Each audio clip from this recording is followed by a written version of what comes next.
Hi, this is the intro of the video.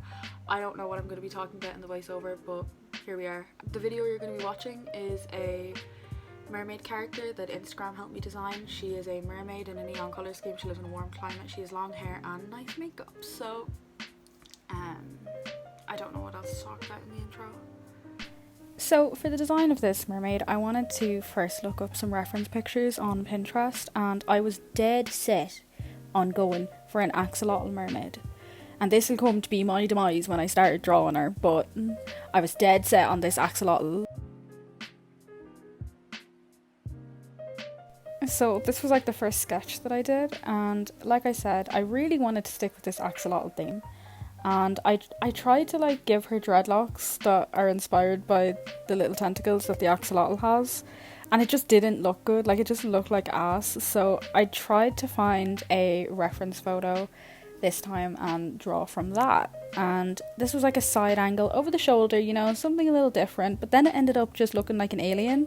So I started looking at the axolotl in hopes that I could like save it. So I wanted to go with the same idea of having like dreadlocks that are like similar to the axolotl's antennas. Like, is there a name for those? While doing research on Pinterest, I really wanted to go down the route of taking inspiration from other cultures for her skin, and this came through with like markings on her skin, possibly body paint. I hadn't really fully figured it out at that point. I kind of just wanted to move on to her hair because it was really bothering me.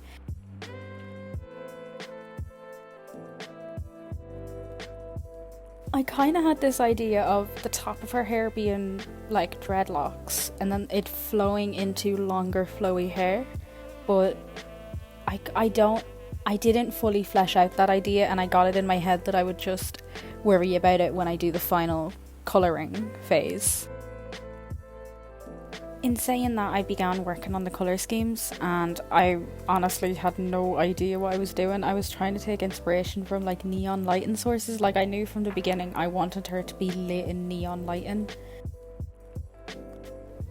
I had found this orange and teal colour scheme on Pinterest a while ago, and I knew that I wanted this mermaid to have that colour scheme of a burnt orange and like a green teal colour. So I really pushed for that. So I continued to just work on the colour scheme, testing out different skin tones, testing out different hair colours, and trying to visualise how that would look in the final piece. And none of these were clicking with me. Like, I spent so long at these sketches trying to make them work, and it just was not working. Like, it wasn't worth my time at all. So after about like 45 minutes, I decided that I hated the sketch of the mermaid that I had done, and I decided to just look at a normal reference photo and treat it like a normal portrait. There's no mermaid, it's just a normal portrait, and I'm gonna mermaidify it. So I pulled this out, and I don't know why I kept this in the video. It looks so bad. Like, I hate it. So following on from the monstrosity of the last portrait, I thought it'd be a really good idea to pick an even harder pose to do. Like, for some reason I thought this was a great idea to like use a harder angle of the head to draw, and I don't know why I did this, because it just looked terrible. It looked terrible from the beginning, and I was so adamant about making it work for some reason. And then this hand gave me so much trouble, because it made sense when I like drew it looked fine, but then when I tried to figure out where the sleeve started and the hand ended, it just confused me and it looked horrible. I tried giving her like, I don't know why I kept this in the video.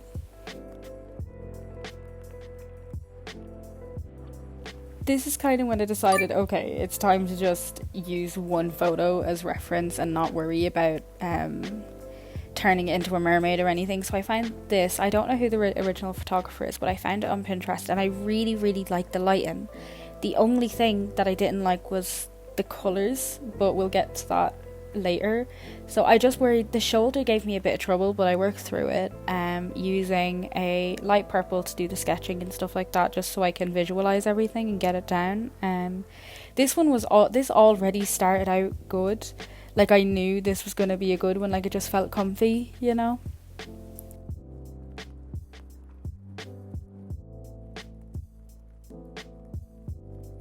I was super happy with how this ear came out. Like I kept this in real time because I was just so happy with it. I don't normally draw ears in so much like detail, but like look at that. That is just, look at it.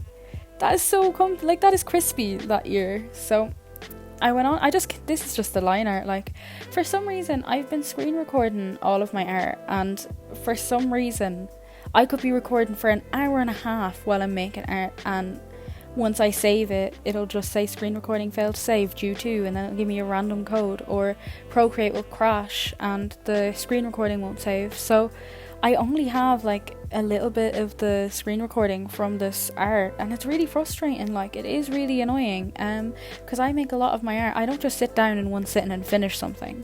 I like to make my art, say, at my desk. Maybe I'll spend half an hour doing the sketches, and then I'll go for something to eat, and I'll come back, and maybe I'll play some Overwatch and start like doing the drawing in between each game, which is like 10 minutes queue time, and then, you know what I mean, like I do it all in different sittings.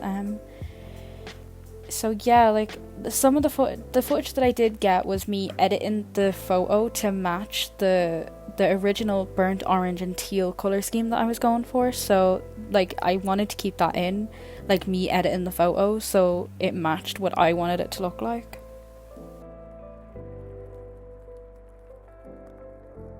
The way I edited the photo turned out a lot more green than the bluey teal in the original portrait that I was studying, but I didn't mind that. I thought that added to the underwater feeling. Like, I wanted this mermaid to be lit as if she was underwater, so that's what I did. Like I went for a really different style of colouring than I'm used to. Like, I wouldn't normally do a little thumbnail like this, but it really did help me visualise where all the colours were gonna go, and I essentially did everything on one layer, and this was just a really quick thumbnail sketch, and it just set a really good groundwork for when I actually started the portrait.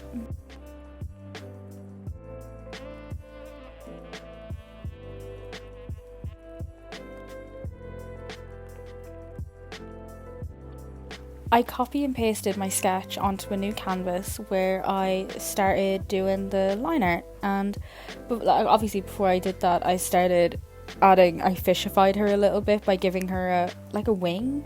Would you call it a wing? I don't know like what it is exactly, but I thought it looked really cool, so I guess that's all that matters. So I then just started the line art on a new layer. I know a lot of people don't like doing the line art, like it is a bit repetitive, like you're basically just repeating the same thing you just did, but to me you can really start seeing the painting come together once you have your line art. Like, it really cleans everything up, in my opinion, and it's so nice to see like something you've spent so long on just finally come together in a clean line art.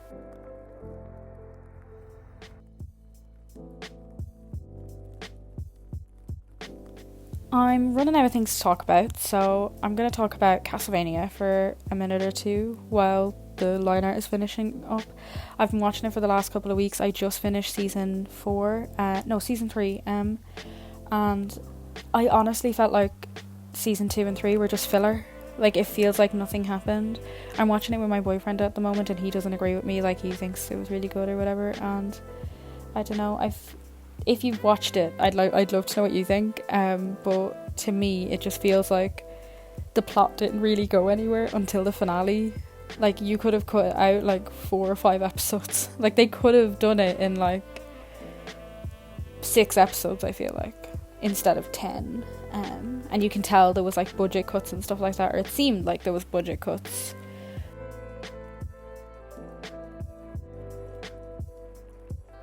If you've never heard of Castlevania, it is a Netflix series adapted from the Castlevania games. Now, I've never played the games, so I don't have a bias towards the show because of the games, but I do know that based on reviews that I've read, the show, I don't think it takes place at the same time as some of the games, but people have been asking for more, well, I don't know what the word I'm looking for is, but more similarity to the games.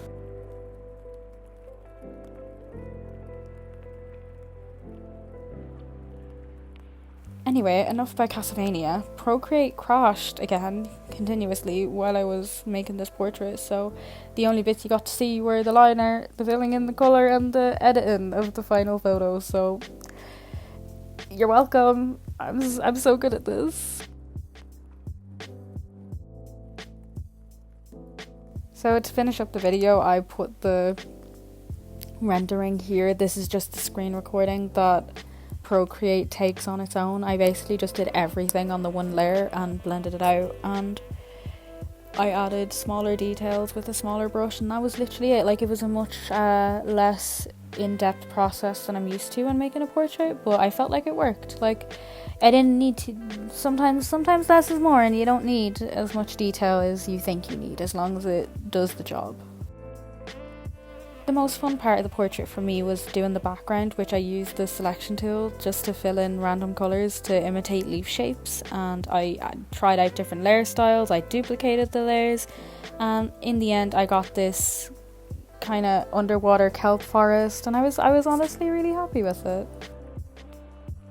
Congratulations on making it to the end of the video. Hope you enjoyed watching, hope I enjoyed editing. Don't forget to like and subscribe, and follow me on my social media, which will be listed at the end, which is now. Bye!